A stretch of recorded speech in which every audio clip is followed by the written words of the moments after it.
90-cı illərin uşaqları haqqında həqiqət eşitmək istəyirsiniz? O zaman dinləyin. Biz dəcəl idi, amma eyni zamanda tərbiyəli idik. Biz sosial şəbəkələrsiz böyüyən sonuncu nəsilik. Səhərdən axşama qədər küçədə olurduq. Nə telefon, nə planşet, nə də like vardı.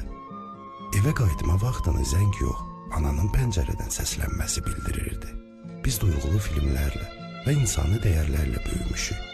Təsəvvürümüzlə möcüzələr yaradırdıq. Oyunlarımız hər şeydən yaranırdı. Sadəcə dostların qapısını döyüb çıxmalarını gözləyirdi.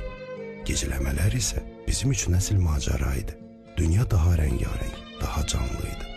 Məclislər sadə, amma unudulmaz olurdu. Şəkillər Instagram ideallarından uzaq idi, amma ruhumuza toxunan nəsə vardı.